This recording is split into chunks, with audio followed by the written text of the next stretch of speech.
नमस्कार दोस्तों, education AK-47 की यूट्यूब चैनल में स्वागत है दोस्तों।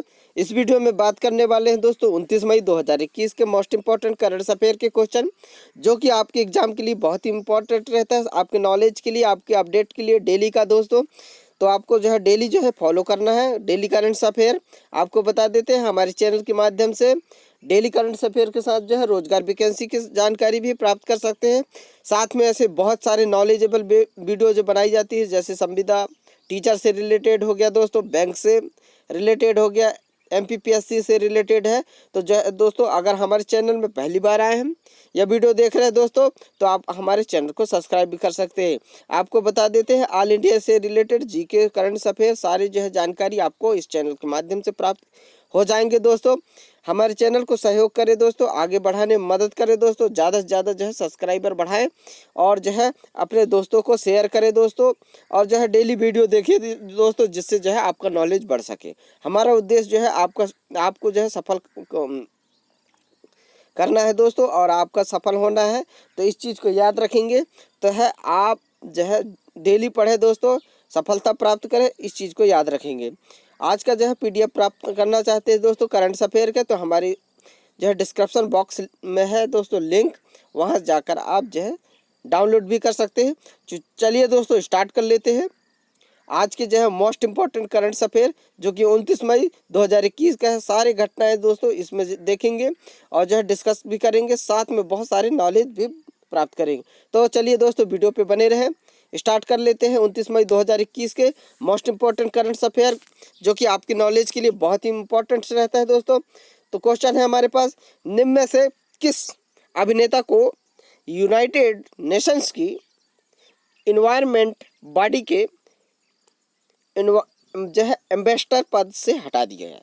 तो दोस्तों आपको बताना होगा कि वह कौन सा अभिनेता है जिन्हें जो है यूनाइटेड नेशन के इन्वायरमेंट बॉडी के जो है एम्बेसडर पद से हटा दिए हैं। तो हमारे पास ऑप्शन है दोस्तों, अक्षय कुमार, सुनील शेट्टी, रणदीप हुड्डा और रणदीप सिंह। तो ये चार ऑप्शन दोस्तों, इसमें से चार ऑप्शन में से ऑप्शन नंबर C इसका राइट आंसर होगा दोस्तों। इसका सही जवाब रणदीप हुड्डा होगा। आपको बता देते हैं इन्वायरमेंट बॉडी जो है का ब्रांड एम्बेसडर था दोस्तों, इसे जो है यूनाइटेड के द्वारा हटा दिया गया है। इस चीज़ को याद रखेंगे। इसके बारे में प्रमुख पॉइंट्स आपको बता देते हैं दोस्तों। रणदीप हुड्डा को जो है वर्ष 2020 में फरवरी में 3 वर्ष के लिए संयुक्त राष्ट्र पर्यावरण संधि के तहत जंगली जानवरों की प्रवासी प्रजातियों के संरक्षण के लिए एम्बेसडर के रूप में चुने गए रणदीप हुड्डा को एनवायरनमेंट बॉडी के एम्बेसडर पद से हटा दिया गया है। तो ये सारे पॉइंट्स आपको याद रखनी होगी दोस्तों, तभी जो है आपको जो है नॉलेज जो है प्राप्त कर सकते हैं, आपका नॉलेज बढ़ सकता है दोस्तों। आपको बता देते हैं जब तक जो है आप कोई भी गोल निर्धारित नहीं करेंगे, तब तक जो है आप उस गोल को पाने के लिए जो है मेहनत नहीं कर पाएंगे। इसलिए जो है आपको एक निर्धारित एम बनाना होगा, टारगेट बनाना होगा दोस्तों, गोल बनाना होगा, गोल फिक्स करना होगा, तभी आप जो है उसके प्रति मन लगन से जो है आप मेहनत कर सकते हैं। आज तक कोई भी व्यक्ति महान नहीं बना है दोस्तों, इस चीज़ को याद रखेंगे। जब तक जो है अगर आप टारगेट नहीं बनाते दोस्तों, तब तक जो है उसको अचीव करने का आपके पास में जो है कॉन्फिडेंस नहीं आएगी। इसलिए जो है आप जो है एक निर्धारित गोल बनाएं, एक मंजिल बनाएं दोस्तों, और उसको प्राप्त करने के लिए आप जी तोड़ से मेहनत लगा दें, पूरा जो है आप मेहनत लगा दें, आपको जो है ज़रूर सफलता प्राप्त होगी दोस्तों। अगर आप डेली उस गोल के प्रति जो है पूरी आत्मविश्वास, कॉन्फिडेंस, मन धन से जो है लग रहे हैं दोस्तों कार्य पे, तो ज़रूर सफलता प्राप्त होगी। ये आप हमारा जो है फैक्ट जो है लिख कर रख ले दोस्तों। अगर आप डेली मेहनत करते हैं उस गोल को पाने के लिए, तो आपको जो है ज़रूर सफलता प्राप्त होगी। ये जो है एजुकेशन AK-47 का वादा है दोस्तों, इस चीज़ को याद रखेंगे। इसलिए जो है डेली आप पढ़ते रहें। नेक्स्ट क्वेश्चन है हमारे पास, अमेरिकी राष्ट्रपति जो बाइडेन ने किस भारतीय अमेरिकी को अमेरिका और विदेश वाणिज्यिक सेवा के महानिदेशक के रूप में नियुक्त किया है दोस्तों? भारतीय अमेरिकी का मतलब होता है दोनों देश के, इस चीज़ को याद रखेंगे दोस्तों। अमेरिका के राष्ट्रपति हैं जो बाइडेन, इन्होंने जो है अभी हाल ही में दोस्तों अमेरिका और विदेश वाणिज्यिक सेवा के महानिदेशक के रूप में जो है जिसे भारतीय अमेरिकी को जो है नियुक्त किया है उसका जो है नाम क्या है दोस्तों, इस चीज़ को याद रखना है।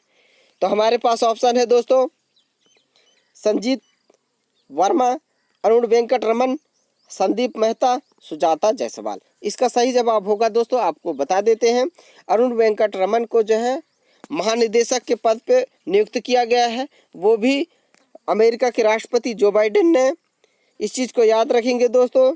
आपको बता देते हैं भारतीय अमेरिकी नागरिक हैं अरुण वेंकट जो है रमन, इस चीज़ को याद रखेंगे, जो कि अमेरिका के राष्ट्रपति जो बाइडेन ने हाल ही में अमेरिका और विदेश वाणिज्यिक सेवा के, याद रखेंगे दोस्तों, महानिदेशक के रूप में नियुक्त किया गया है।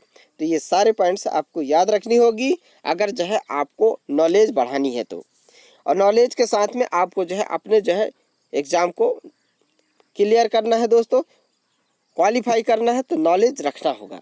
अरुण वेंकट रमन वर्तमान में वाणिज्यिक सचिव के सलाहकार हैं, इस चीज़ को भी याद रखेंगे। उन्हें अंतर्राष्ट्रीय व्यापार के मुद्दों पर जो है सलाह देने का 20 साल अनुभव है। तो ये 20 साल का एक्सपीरियंस है दोस्तों उनके पास। तो ये सारे पॉइंट्स आपको याद रखनी होगी अगर आप जो है आगे बढ़ना चाहते हैं तो। नेक्स्ट क्वेश्चन है हमारे पास, निम्न में से किस राज्य सरकार ने संपत्ति क्षति वसूली विधेयक 2020 को मंजूरी दे दी है? तो दोस्तों आपको बताना होगा कि वह कौन सा राज्य सरकार है जिसने जो है संपत्ति क्षति और वसूली विधेयक को 2021 को मंजूरी दे दी है। तो हमारे पास ऑप्शन है केरल सरकार, पंजाब सरकार, हरियाणा सरकार और महाराष्ट्र सरकार। तो इसका सही जवाब होगा दोस्तों ऑप्शन नंबर सी, हरियाणा सरकार। तो इस चीज़ को याद रखेंगे। इन्होंने जो है अभी हाल ही में दोस्तों हरियाणा के जो है राज्यपाल सत्यदेव नारायण और जो आर्या, इस चीज़ को याद रखेंगे, और वहाँ के मुख्यमंत्री हैं दोस्तों मनोहर लाल खट्टर, इस चीज़ को याद रखेंगे। हाल ही में संपत्ति क्षति वसूली विधेयक 2021 को मंजूरी दे दी है, जिसके तहत सरकार के पास किसी भी प्रदर्शन के दौरान सरकारी संपत्ति को नुकसान पहुंचाने वालों से नुकसानों का हर्जाना वसूलने का अधिकार होगा। तो ये सारे पॉइंट्स आपको याद रखनी होगी दोस्तों, क्योंकि आपको नॉलेज रखनी ही पड़ेगी दोस्तों। अगर जो है आपको आगे बढ़ना है, आपको टारगेट तक क्लियर करना है तो बहुत सारी नॉलेज रखनी होगी। और नॉलेज बढ़ाने के लिए आपको जो है डेली जो है पढ़ना पड़ेगा। डेली पढ़ने के साथ जो है आप लिख कर भी पढ़ें, जिससे जो है आपका नॉलेज जल्दी बढ़ेगा। नेक्स्ट क्वेश्चन है, इनमें से किस ई कॉमर्स कंपनी और एमजीएम ने निर्णायक विलय समझौता करने की घोषणा की? तो ये क्वेश्चन है हमारे पास दोस्तों। तो इसमें से आपको बताना है कि किस ई कॉमर्स कंपनी है जो एमजीएम निर्णायक के साथ विलय मतलब उसमें मिल जाना दोस्तों, इस चीज़ को याद रखेंगे, समझौता करने की घोषणा की। तो हमारे पास ऑप्शन है फेसबुक, गूगल, अमेजन और फ्लिपकार्ट। तो ये चार ऑप्शन है दोस्तों। तो अभी हाल ही में एमजीएम के साथ जो है अमेजन का जो है विलय किया जाएगा दोस्तों, इस चीज़ को याद रखेंगे। अमेजन कंपनी और एमजीएम ने निर्णायक विलय समझौता करने की घोषणा की है, इस चीज़ को याद रखेंगे, जिसके तहत जल्द ही अमेजन 8.45 अरब डॉलर में एमजीएम का अधिग्रहण करेगी। एमजीएम स्टूडियोज की स्थापना मार्कस लोय और लुइस बी मेयर ने करीब जो है 97 साल पहले 17 अप्रैल 1924 में की थी। तो ये सारे पॉइंट्स आपको याद रखनी होगी दोस्तों। नेक्स्ट क्वेश्चन है हमारे पास, भारतीय अर्थशास्त्री और नोबेल पुरस्कार विजेता अमर्त्य सेन को किस देश के सर्वोच्च पुरस्कार से सम्मानित किया गया है? तो ये बताना होगा दोस्तों, बहुत ही मोस्ट इम्पोर्टेंट क्वेश्चन है हमारे पास। जापान ऑप्शन है दोस्तों, जापान, स्पेन, चीन और ऑस्ट्रेलिया। तो अभी जो है हाल ही में स्पेन के द्वारा जो है भारतीय अर्थशास्त्री नोबेल पुरस्कार विजेता अमर्त्य सेन को हाल ही में 20 देशों के 41 उम्मीदवारों में स्पेन के सर्वोच्च पुरस्कार क्या है दोस्तों, प्रिंसेस ऑफ एस्टूरियस अवार्ड से सम्मानित किया गया। तो ये याद रखेंगे दोस्तों। उन्हें उनके सबसे प्रसिद्ध कार्य गरीबी और अकाल, किसके लिए दोस्तों? गरीबी और अकाल के लिए चुना गया है। इस चीज़ को याद रखेंगे। नेक्स्ट क्वेश्चन है आज का मोस्ट इम्पोर्टेंट से दोस्तों, 29 मई को विश्व भर में कौन सा दिवस मनाया जाता है? तो ये बताना होगा दोस्तों कि 29 मई को जो है विश्व भर में कौन सा दिवस मनाया जाता है। तो हमारे पास ऑप्शन है विश्व विज्ञान दिवस, विश्व डाक सेवा दिवस, और विश्व जो है पाचन स्वास्थ्य दिवस, और विश्व स्वास्थ्य दिवस। तो इसका सही जवाब होगा दोस्तों ऑप्शन नंबर सी, विश्व पाचन स्वास्थ्य दिवस है आज। इस चीज़ को याद रखेंगे, जो कि विश्व भर में 29 मई को मनाया जाता है दोस्तों, जिसको वर्ल्ड डाइजेस्टिव हेल्थ डे भी कहा जाता है।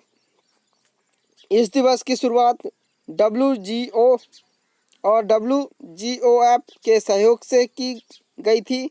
इस दिवस का उद्देश्य पाचन संबंधी रोग और विकार के विषय में जो है जागरूकता फैलाना है। तो सारे पॉइंट्स आपको याद रखनी होगी दोस्तों। नेक्स्ट क्वेश्चन है, ब्रिटेन ने हाल ही में किस कंपनी की कोरोना वैक्सीन की सिंगल डोज वैक्सीन को मंजूरी दे दी है? तो हमारे पास ऑप्शन है दोस्तों, serum institute, Pfizer, Johnson and Johnson, Bharat biotech. तो इसका सही जवाब होगा दोस्तों जॉनसन एंड जॉनसन। तो इस चीज़ को आप याद रखेंगे। ब्रिटेन के medicine and health care products regulatory authority ने हाल ही में जॉनसन एंड जॉनसन की सिंगल डोज वैक्सीन को मंजूरी दे दी है। इस अप्रूवल के बाद देश की इकोनॉमी को पूरी तरह खोलने में मदद मिलेगी। साथ ही अभी तक ब्रिटेन में अब तक 4 वैक्सीन फाइजर, एस्ट्राजेनिका और मॉडर्ना को अप्रूवल दिया जा चुका है। तो ये सारे पॉइंट्स याद रखेंगे दोस्तों। 4 वैक्सीन का क्या नाम है? फाइजर, एस्ट्राजेनिका और मॉडर्ना। तो अभी जो है हाल ही में ब्रिटेन ने जॉनसन एंड जॉनसन वैक्सीन को भी मंजूरी दे दी है। इस चीज़ को याद रखेंगे। नेक्स्ट क्वेश्चन है हमारे पास दोस्तों, 95.1% मतों के साथ बशर अल असद को चौथी बार जो है किस देश का राष्ट्रपति चुना गया है? तो दोस्तों आपको बताना है कि 95.1% मतों के साथ बशर अल असद को चौथी बार किस देश का राष्ट्रपति चुना गया है? तो हमारे पास ऑप्शन है दोस्तों, इराक, ईरान, सीरिया और इजराइल। तो इस चीज़ को याद रखेंगे। इसका जो है सही जवाब होगा दोस्तों सीरिया। इस चीज़ को याद रखेंगे। तो सीरिया के राष्ट्रपति बशर अल असद को हाल ही में 95.1% मतों के साथ चौथी बार फिर से चुना गया है। लेकिन सीरिया में हुई इस राष्ट्रपति चुनाव की विपक्ष और पश्चिमी देशों ने काफ़ी आलोचना की है। उन्होंने कहा है कि कई छात्रों को भी मत डालने के लिए मजबूर किया गया था। तो ये सारे पॉइंट्स आपको याद रखनी होगी। नेक्स्ट क्वेश्चन है हमारे पास, सुप्रीम कोर्ट की ई कमेटी ने हाल ही में कितनी भाषाओं में ई कोटा सर्विसेज मोबाइल ऐप लॉन्च करने के लिए जो है मैनुअल जारी किया है? तो दोस्तों ये जो है क्वेश्चन था कल का। इसका जवाब बहुत लोगों ने दिए हैं, उनको जो है धन्यवाद करना चाहूँगा। इसी प्रकार जो है आप कंटिन्यू मेहनत करते रहें और जो है डेली जवाब देना ना भूलें दोस्तों। तो इसका जो है सही जवाब जो है ऑप्शन है दोस्तों हमारे पास 5 भाषाएं, 9 भाषाएं, 14 भाषा और 20 भाषा। तो इसका सही जवाब होगा 14 भाषा। तो इस चीज़ को याद रखेंगे। चलिए इसके बारे में प्रमुख पॉइंट्स जान लेते हैं दोस्तों। देखेंगे सुप्रीम कोर्ट की ई कमेटी ने हाल ही में 14 भाषाओं में ई कोटर सर्विसेज मोबाइल ऐप के लिए मैनुअली जारी किया है। ये 14 भाषाएं अंग्रेजी, हिंदी, असमी, बंगाली, गुजराती, कन्नड़, खासी, मलयाली, मराठी, नेपाली, उड़िया, पंजाबी, तमिल, तेलुगु है। इस चीज़ को याद रखेंगे। यूजर इस ऐप को आधिकारिक वेबसाइट से निःशुल्क डाउनलोड कर सकते हैं। तो दोस्तों आपको भी अगर नॉलेज रखना है दोस्तों इससे संबंधित, तो आप ये जो है वेबसाइट में जाकर जो है ये ऐप डाउनलोड कर सकते हैं दोस्तों। कल का और नेक्स्ट क्वेश्चन था, खेल मंत्रालय ने किस वर्ष की अर्जुन पुरस्कार विजेता बी तेजस्विनी बाई को 2 लाख रुपए की वित्तीय सहायता देने की मंजूरी दे दी है। तो इसका जो है जवाब हमारे पास है दोस्तों, ऑप्शन है 2011, 2013, 2017, 2020। तो इसका सही जवाब होगा दोस्तों 2011। इसके बारे में प्रमुख पॉइंट्स है दोस्तों, 2011 खेल मंत्रालय ने हाल ही में वर्ष 2011 की अर्जुन पुरस्कार विजेता वी तेजस्विनी बाई को 2 लाख रुपए की वित्तीय सहायता देने की मंजूरी दे दी है। वे वर्ष 2010 तथा 2014 के एशियाई खेलों में गोल्ड मेडल जीतने वाली महिला कबड्डी टीम की सदस्य थी। तो ये सारे पॉइंट्स आपको याद रखने होंगे। आज का क्वेश्चन है दोस्तों, इसका जवाब आपको कमेंट सेक्शन में देना होगा। इसके लिए जो है क्वेश्चन है हमारे पास, निम्न में से जो है किस मंत्री ने national mobile monitoring software app और एरिया ऑफिसर मॉनिटरिंग ऐप का लोकार्पण किया है। दोस्तों ये जो है सारे जो क्वेश्चन जो है प्रीवियस क्वेश्चन होते हैं, जिनको मैं पहले बता जो है चुका होता हूं दोस्तों। ये जो क्वेश्चन जो रहते हैं तो ये रिवीजन होते हैं दोस्तों, इस चीज़ को याद रखेंगे। तो उनमें से जो है प्रमुख मुख्य जो है क्वेश्चन निकाल के मैं जो है आपके लिए जो है होमवर्क के लिए देता हूं दोस्तों, जिसको जो है आपको नीचे कमेंट सेक्शन में बताना होता है। तो आपको कहीं और नहीं जाना होता है, मेरे चैनल को डेली फॉलो करें दोस्तों। इसका जवाब आपको मेरे ही यूट्यूब चैनल से प्राप्त होगा। अगर आप डेली पढ़ते हैं, आपको अगर याद होता है, तो जैसे कुछ लोग जवाब देते हैं दोस्तों, तो इसका जवाब आप भी दे सकते हैं। अगर आप फॉलो करते हैं डेली का, तो आप भी जवाब दे सकते हैं। तो आपको बताना होगा कि वह कौन से मंत्री हैं दोस्तों जिन्होंने अभी हाल ही में मोबाइल मॉनिटरिंग सॉफ्टवेयर ऐप और एरिया ऑफिसर मॉनिटरिंग ऐप का लोकार्पण किया है। तो आपको बताना होगा। हमारे पास ऑप्शन है हरदीप सिंह पुरी, नरेंद्र सिंह तोमर, राजनाथ सिंह, प्रकाश जावड़ेकर। ये 4 ऑप्शन है दोस्तों। इसका जवाब आपको नीचे कमेंट सेक्शन में देना होगा। नेक्स्ट जो क्वेश्चन है दोस्तों आज का, और चीन की कम्युनिस्ट सरकार ने हाल ही में एकाधिकार कानून तोड़ने पर किस फाइनेंशियल के टैंक कंपनी पर 20,414 करोड़ रुपए का जुर्माना लगाया। तो इसका भी जवाब आपको नीचे कमेंट सेक्शन में देना होगा। तो एक बार और क्वेश्चन देख लें दोस्तों कि चीन की कम्युनिस्ट सरकार ने हाल ही में एकाधिकार कानून तोड़ने पर किस फाइनेंशियल टैंक कंपनी पर 20,414 करोड़ रुपए का जुर्माना लगाया है। तो हमारे पास ऑप्शन है माइक्रोसॉफ्ट, अलीबाबा, गूगल, IBM। तो ये 4 ऑप्शन है दोस्तों। इसका जो है जवाब जो है नीचे कमेंट सेक्शन में देना होगा। और दोस्तों आपको बताना होगा कि वीडियो जो है आपके लिए कैसा रहता है और जो है आपको ज़रूर सहयोग करें दोस्तों। इम्प्रूव करने के लिए आप हमें सजेशन करें, सुझाव दें दोस्तों। नीचे कमेंट सेक्शन में आप बताएं कि हम क्या क्या सुधार करें दोस्तों, जिससे जो है आप तक जो है हमारी भाषाओं का जो है सही समझ में आ सके। तो जो है आप ज़रूर बताएं, हम ज़रूर इम्प्रूव करने की कोशिश करेंगे दोस्तों। और वीडियो को जो है अपने दोस्तों को ज़रूर शेयर करें दोस्तों, और 1K सब्सक्राइबर जो है पहुंचाने में सहयोग करें। वीडियो देखने के लिए बहुत बहुत धन्यवाद। ऐसे ही देखते रहें। आज के क्वेश्चनों का जवाब नीचे कमेंट सेक्शन में ज़रूर दीजिएगा। फिर मिलेंगे कल एक नेक्स्ट वीडियो के साथ। तब तक के लिए नमस्कार दोस्तों। वीडियो देखने के लिए बहुत बहुत धन्यवाद।